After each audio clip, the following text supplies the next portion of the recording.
Welcome to A Better HR Business, the podcast that looks at how HR consultants and HR tech firms grow their businesses and how they help their employers to get the best out of their people. Remember, for show notes and downloads, go to www.getmorehrclients.com/podcast. That's getmorehrclients.com/podcast. Okay, let's get started. Hello, welcome back. Great to have you along. And I'm looking forward to today's conversation with Reece Akhtar. Reece is the CEO and co-founder of a very cool company called Deeper Signals. And Deeper Signals, its ultimate purpose is to find and grow your top talent faster. And they help organizations make smarter talent decisions by using science-based assessments and AI to measure skills and personality traits. There's a lot more to go into, but firstly, Reece, thank you very much for joining me today. Thank you so much. It's a pleasure to be here, and really looking forward to this conversation. Yeah. And you're in Portland, Oregon. Is that right? Yes. West Coast of America. It's currently 8 a.m. I think my first call today was at 5 a.m. The good thing is I'm very well caffeinated now, so it's all good. Dedication. I love it. So yeah, Deeper Signals, its focus is all around find and grow your top talent. I'd love to hear the story, but firstly, tell us, what does Deeper Signals do?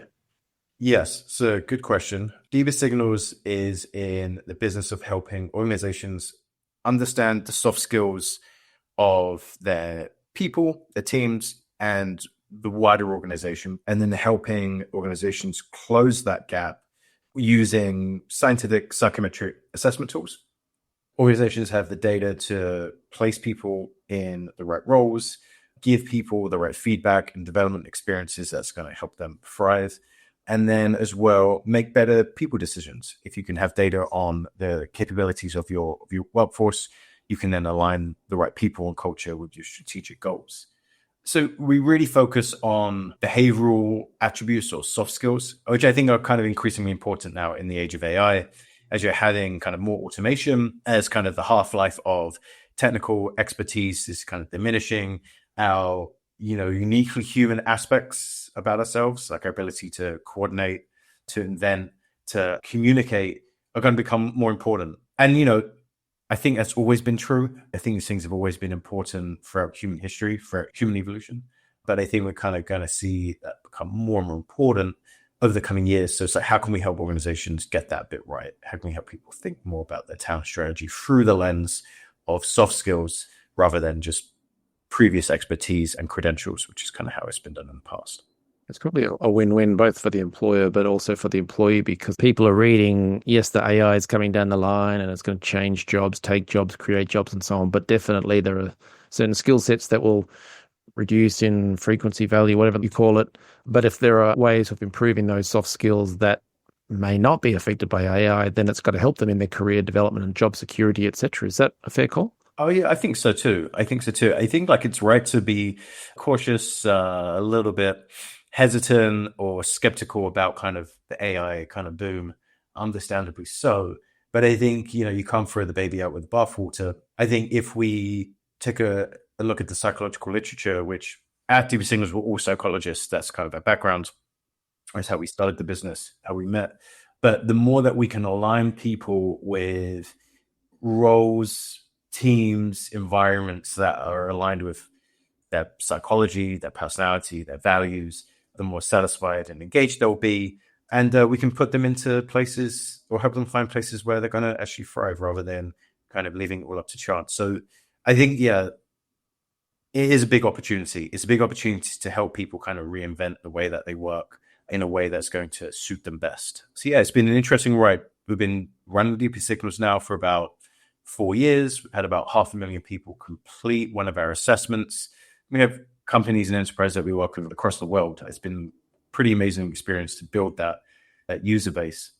I think kind of the most amazing things that I've seen is like when we're able to really help organizations get that alignment right, when we can give them the data that they need and make their lives so much easier, make the teams better, kind of deal with some of the friction that we see in kind of the day-to-day of work. It's kind of interesting, when we started Deeper Signals, it was like middle of COVID and I was in my bedroom like everybody else. And then, fast forward 5 years and, this thing has really taken a life of its own. I want to find out how companies can use it in a moment, but you did mention the background of the co-founders. Can you describe us that? Because Deeper Signals is in not a crowded market, but in a tough sector where you're doing assessments on the soft skills side of things, and there are various ways of doing that. What made you create this? What was the need? And then how did you handle the issue of, well, there are other ways of doing assessments. What should our approach be? Yeah, 100% is crowded, for sure. It's definitely like a Red Sea market. I would say we started the business because we saw there was this huge gap for a scientific set of assessments that were as friendly, intuitive, and kind of user-focused as kind of tools that we use outside of work, right? I think you have tools that are really expensive, really complicated, but really, really scientific and rigorous. And so they're generally used at the top of the organization where there's budgets for them and budgets for supporting or funding the people that need to support them. Versus you then have tools that are really fun and quick and easy to complete, but ultimately have like no scientific rigor or reliability behind them. And so we wanted to bridge that gap. Like the philosophy that we had was like, how can we democratize self-awareness? And that was, using really short scientific assessments to give everyone feedback into themselves, and then using that feedback to make better staffing, development, succession, decision-making. So our approach is like, how do we differentiate? It's like, one, not sacrificing on the science and accuracy of our tools. And we invest heavily in the R&D side of things, making sure that our tools are predicting the things that they're meant to predict. But it's also about kind of using technology in a way that is designed for the end users. And I emphasis on the plural there, because I feel like HR tech generally gets it wrong. It's like we design things for the HR user and kind of the employee or the candidate is kind of just chopped liver, or vice versa. What we want to do is create a platform that no matter what stakeholder you are, whether you are a senior leader looking to make strategic decisions, whether you're a hiring manager or a talent leader, or even an employee candidate, like, can we design something that's going to actually make your lives better in the world of work? And so that means everything from the language that we use, how do we keep it as conversational as possible? How do we make it as quick and easy to use? I'd rather every minute that's not spent on our platform is a good thing, because it's like, it means we're giving you the information you need to get on with your job. And then that's kind of where AI comes into it as well. I think when we started Deeper Signals, or kind of just a few years beforehand, there was lots of research kind of coming out, showing how we can now assess skills using digital interviews and gamified assessments, even scraping kind of your digital footprints. Like, we did a lot of that research too. But it comes down to that user experience. Like, how do you provide something that's short, that is transparent, and that is fair? And so we have very short surveys is the way that we do it, but then we use machine learning to get it as short as possible. And then we use AI to help those stakeholders query their reports and query that data. So whether you're a candidate or an employee, it's like, how can I become a better software engineer? Or how can I become a better sales assistant, whatever it may be? So rather than, needing to talk to, a trained IO psychologist that can help you, give you that career guidance, we have an AI that would enable you to do it. Similarly, if you're a hiring manager, it's not about kind of removing their autonomy, expertise, and decision-making capabilities to AI, but rather using AI to support their judgments. So can we give tools to hiring managers whereby they can create on-demand hiring guides? Or if they've got two candidates shortlisted, what are their relative pros and cons, or how are they kind of gel and integrate with their team?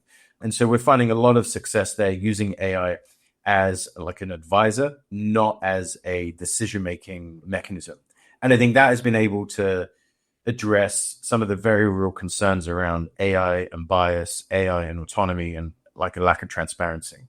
I love that. There's so much in there. And so for people listening to this, to pause you there, Reece, because there's so much gold in there that you and the team have clearly thought about the different, not just end users, but the people involved, the stakeholders. We work with so many HR tech companies, and many will just talk about, as you mentioned, just the HR team or just the end users, whereas you're saying, no, you got to think in a bigger picture approach and look at everyone who's involved. And the classic that I always talk about is people in the HR world, software or consulting, will say, let's give a free trial or a free this. It's not always as simple as that. It's not just a case of it's free. So in the HR team's case, yes, the platform may be free, but they then still have to put their reputation on the line to go out to communicate to the workforce. There's a free trial going on. Do you want to go and use it? If it doesn't work, or if people don't like it because they haven't thought about the end user's approach, then they look like idiots. So I love that multifaceted approach you've taken. And then you raise something else, that you're not just trying to keep people on the platform to use it as much as possible, that you just want them to get what they need and then get on with their jobs. And that's a wonderful approach, because a lot of HR tech firms will overthink it. And how can we take the Facebook approach of getting them locked in? And then lastly, on the AI element and the machine learning element, I think that's a thing that people don't quite get, of how AI and machine learning will affect software and being able to use it in the end use case, that you're not just having some AI robot tell us what to do. You're saying, well, how can we help facilitate end users and, as you said, interview guides and self-development guides and things like that. So it's not pushing you down a path, but it's giving you options. So I love the way you've thought about it. Yeah, absolutely. It's like using it as like as an assistant. There's a great professor at Wharton Business School called Ethan Mollick, who does a lot of this work around like how to use AI as a teacher, as a mentor, as a coach, to kind of augment your decision-making skills rather than kind of like automate them. It's very difficult, not to get too lost in the weeds, but I feel like that is going to be a big challenge for society, which is like, how do we use AI as a way of advancing our own critical thinking and not necessarily just automate it. But, that is a conversation for another day. You touched on a really good point, right, around kind of HR users and free trials and so on. I think like a big thing that we have learned, this is the first business I've started. And one thing I've learned, trying to sell to enterprises is, needing to understand who your buyer is.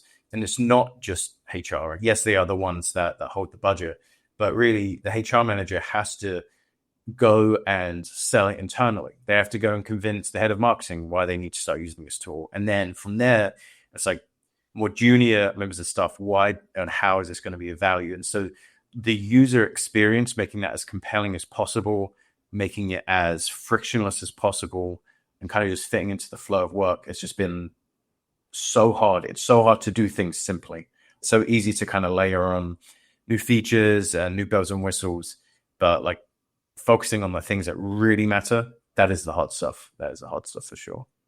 Just on that, coming up with new features in HR tech, but any software, I guess, it's always a tricky thing to get right, because everyone wants something new and maybe there's edge cases or mainstream cases. How do you work out what to build next and what should be in the roadmap? Yeah, that is a very good question. And it's kind of evolved a lot as the business has grown. We're a self-funded startup, so the way that we think about our roadmap is very considered. It has to be servicing the requests and asks that our current customers have asked for. We have to then also weigh it against the things that are in the current pipeline. And then we have to weigh it against like our overall vision for the company. And it's like a three-legged stool that you're always trying to balance.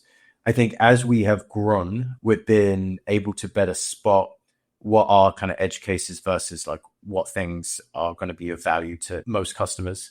We've got better about asking feedback and kind of iterating before we go and build. That has been a big learning lesson for us. And then it's also about kind of like thinking and trying to really understand the problem that the request is looking to solve, and then see if you can abstract out of it, right? So if it's something around like a custom reporting tool or a custom report that a client is asking for based on assessment results, it's like trying to dig under like, why are they asking for that? What problem are they trying to solve? How is the information needing to be presented? And then can we pair that up with other enhancements that we want to make and create something better rather than just addressing the specific need? Because I think that's sometimes it. It's like client will ask for something and it will solve that problem, but then it will create kind of others. And so you have to kind of think, what technical debt am I creating and how does this align with like an integrated whole? Fortunately, there are more smarter, more competent people on our team than myself to kind of figure that bit out. Our head of technology, David, and our CEO, Uri, with our product manager, Daniela, are fantastic at kind of building and figuring these things out. I'm the one that lobs the requests over, and then, it's their task to figure it out. It's a great approach. And creating a new product based on feedback and requests, I like the fact that you're looking for new ways on how can we build it so that, in fact, it's even better, and it creates that wow factor if you get it right. So that's a very smart approach. For people listening to this, who is your target audience, your target market, and what are the main use cases in case they're listening thinking, oh, wow, I should be telling people about deeper signals? Who should they be listening out for in those situations that those employers would be requiring? Absolutely. I would say we typically sell to either people working in talent management. So it'll be kind of either heads of acquisition or heads of learning and development. Broadly, like those are the two camps that we interact with the most. And there, like we're really focusing on kind of either recruitment use cases like high volume recruitment or internal promotions and succession planning, or on the development side, it's about employee learning and development, giving everyone kind of feedback into their strengths and gaps, or it's around hypo emerging leaders, development programs, or team effectiveness. We have kind of been working more recently on just helping any manager who reaches out and wants to improve their own team's effectiveness, and we can work directly with them. So that's been kind of an interesting opportunity for us of late. But yeah, so the main way that we engage is, directly through HR, around recruitment, around development. And the main use cases are, how can we help you assess candidates' talent for a certain role? How do we then give you the feedback to make that decision? How can we help you give feedback to your employees around kind of where their strengths and gaps are, and then help them close it? And then thinking more strategically around like, how are you building kind of bench? How are you building the right leaders, the right teams? And how are you going about identifying those future leaders for your organization? Where I want to be taking deeper signals, and we already have a few clients that are doing this, is that we can be the platform for the entire talent journey. So whenever you need assessments, you can use deeper signals, and what we think is going to be a unique value prop. It's like one set of assessments, but you can use that data in multiple ways. So again, if you think about from a user experience perspective, it's not taking your people away from the shop floor doing the things they need to be doing, generating revenue, but rather it's a very short experience, and then we can get more value out of the data that we're collecting from that one instance. So I'm just smiling because back in my early days as a graduate HR professional, I was sent around Australia, city to city, and I was conducting, they'd hire out the huge hall in the university and they'd do graduate assessment questionnaires and one of the psychometric batteries, let's say. But I used to then have to sit there with a plastic sheet that would go over the top, and I'd score them. And then once that was done, it was shredded and it's all over. There's no such thing as compiling that data and then letting it roll on through machine learning and AI over time to build out a career development plan. Oh, those days.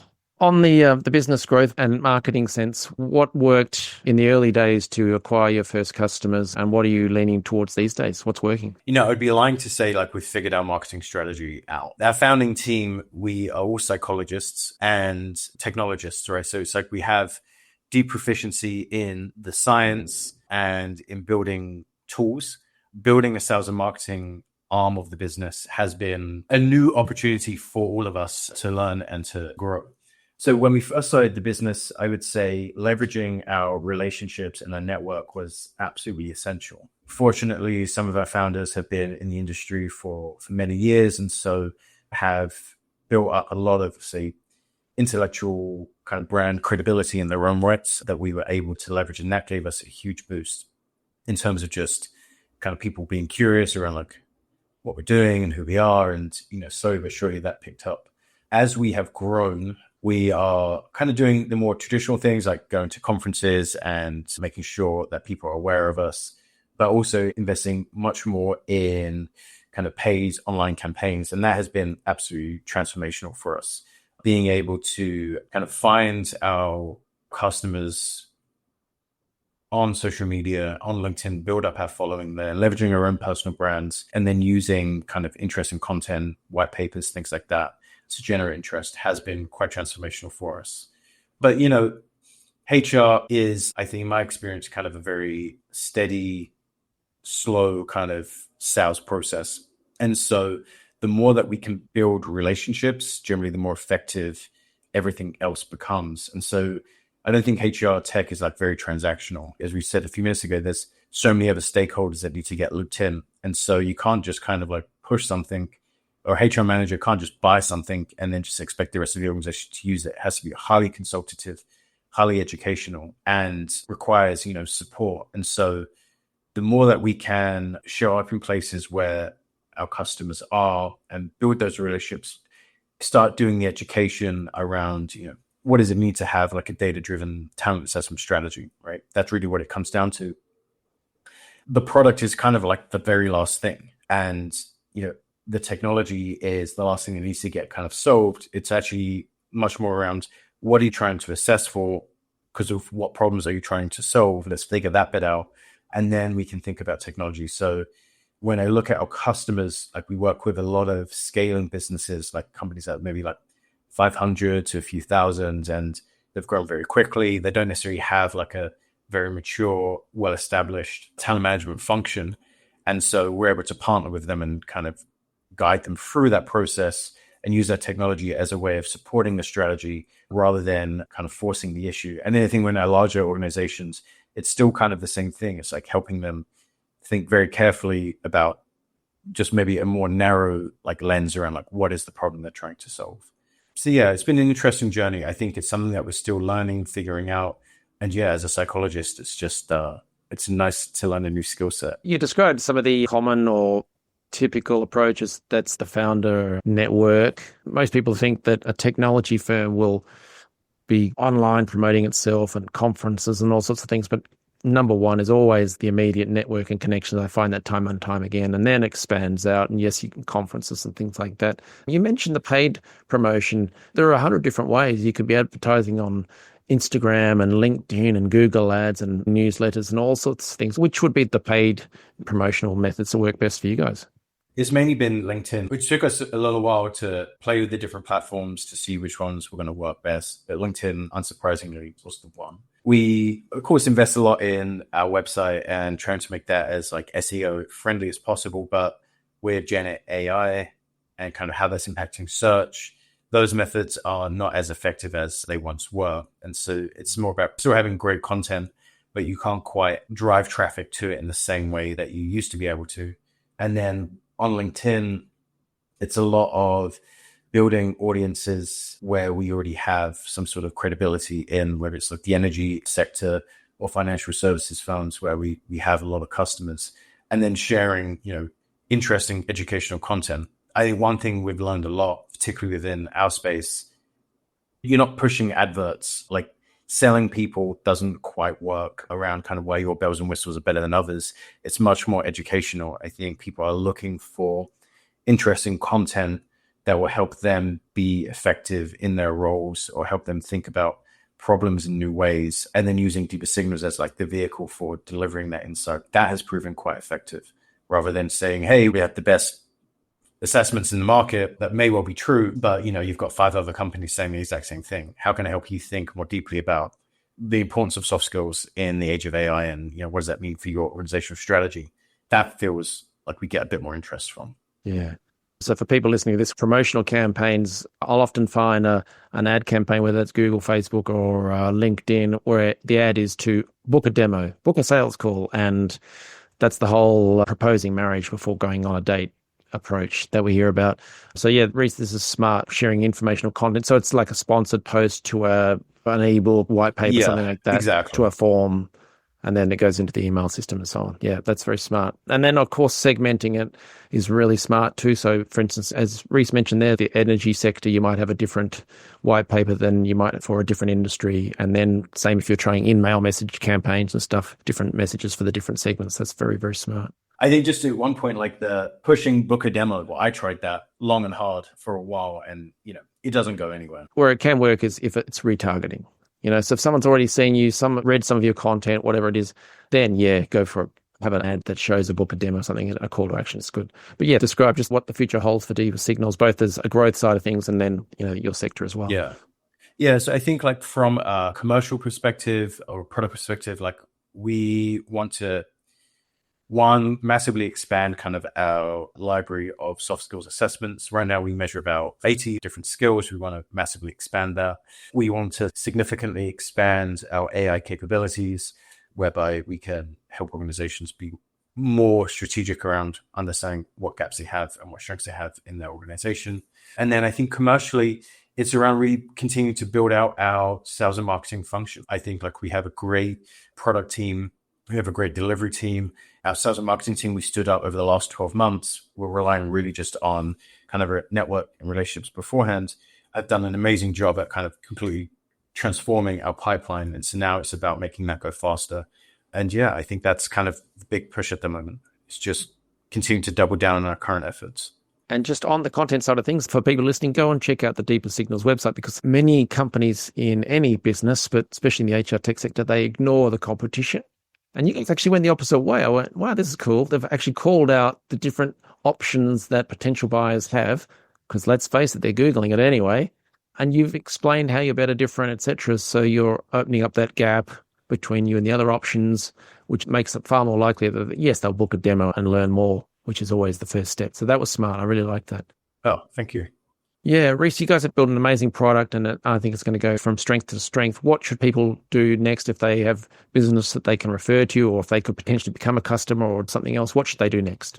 Yeah, absolutely. If you're interested in using some of our tools in your talent decision-making, so hiring or developing your people, if you visit divasignals.com/podcast, you'll be able to create a free trial on our platform. It comes with a whole bunch of free user licenses, so you can get access to all of our functionality, try it out, use the assessments, and see if you like it. And then if that's of interest, like, we can have another conversation. Nice. And you're making me laugh with my marketing brain on. There's a page dedicated to /podcast, which for people listening again, it enables you to track your activities and see what's working, what's not, all that sort of stuff. So there you go. Deeper Signals leading the way in so many ways, including the marketing strategy. So brilliant. Reece, I've really enjoyed our chat today, and I love what you built. Thank you very much for sharing your time today. Thank you very much. Thanks for joining us today on A Better HR Business, the podcast that explores the world of HR consulting and HR tech businesses. For show notes and downloads, go to www.getmorehrclients.com/podcast.